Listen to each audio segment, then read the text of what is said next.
Right.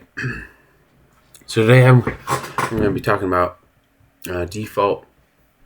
Oh wait, not default styling, control styling. Sorry, got confused. Anyways, um, specifically I want to talk about form control styling.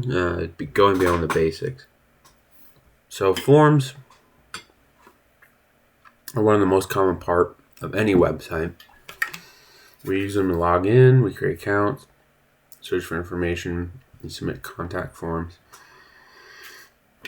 For many years, developers struggled to style form controls because every browser displayed them differently, and so it was one of those things that developers had a hard time doing. And you had to use JavaScript to replace the original controls with the custom ones, and it just was hard to do and made some websites less accessible.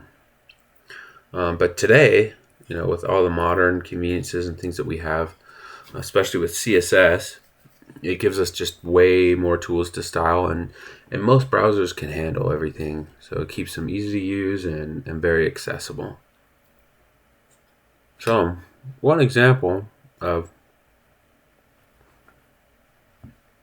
form is just for a checkbox there. Just in some CSS. Really pretty simple stuff.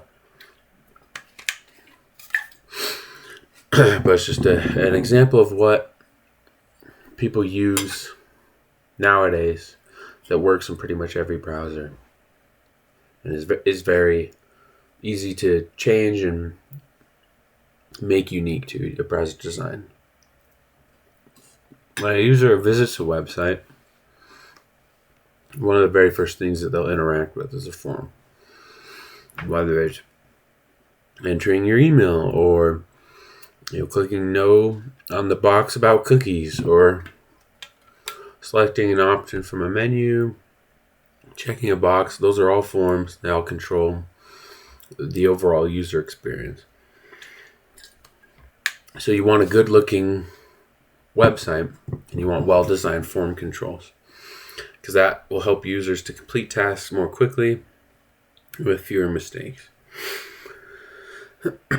Consistent styling also helps make a website feel just more professional.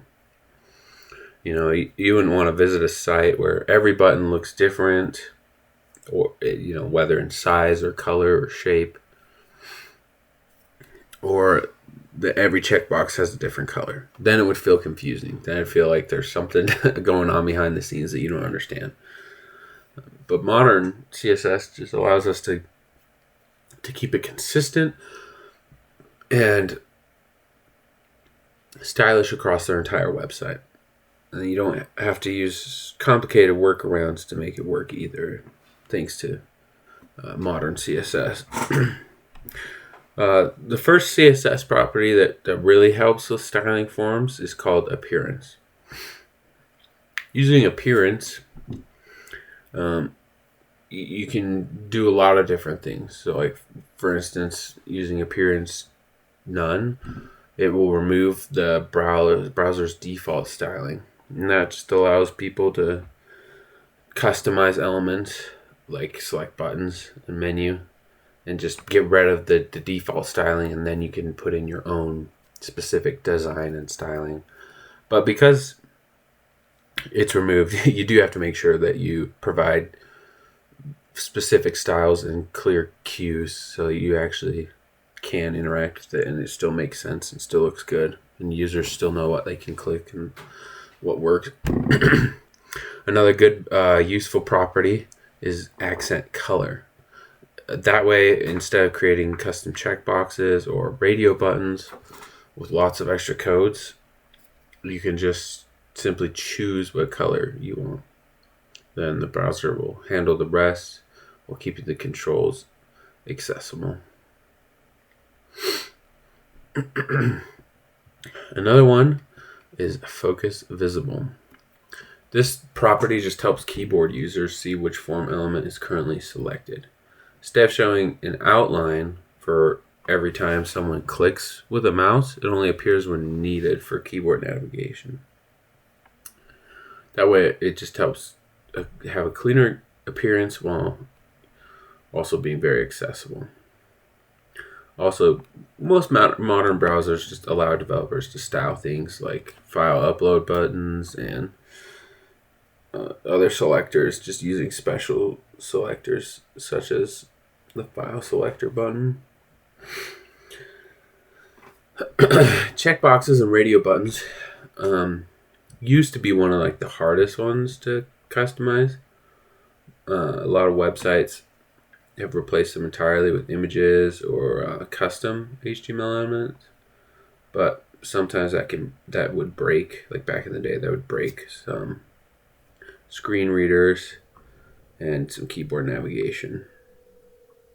Now, simply one of the really cool tools is accent color. So, for an example, if a company's brand color is green or blue, they can just apply that color to every checkbox and button with just one line of CSS. That way, it's really simple, keeps it accessible, keeps the code more simple, and lets browsers already implement the features that they already provide in a way that keeps consistent with your theme. Drop-down menus and range sliders are another challenge. So different browsers can display different controls differently, as we all know. So we always have to test our designs in those different browsers just to make sure it's consistent across the board. But using the appearance property helps us to customize the overall look, but still keep that functionality. For sliders, you can adjust colors to better match the site design, and just make sure that it's all customized so that it's consistent. Because if it's not consistent, users often don't recognize what they can do, what they can interact with, what it means if they interact with it. Making forms look nice is important, but obviously accessibility comes first. But very closely is accessibility, especially in the modern age. People don't have the attention span that they used to. And so if it doesn't look good and consistent, they're just going to move on to something else and they won't come back. So everything needs to be comfortable, accessible, and in a lot of ways customizable, but especially consistent. So modern CSS has made styling forms a lot easier than it was in just a few years ago even. And stuff like appearance or accent color just allows us as developers to create forms that are both good looking and easily accessible. As things continue to improve, we'll probably see even more consistency across all browsers and even more features in CSS that will help create a even more accessible and good looking website and make it even easier.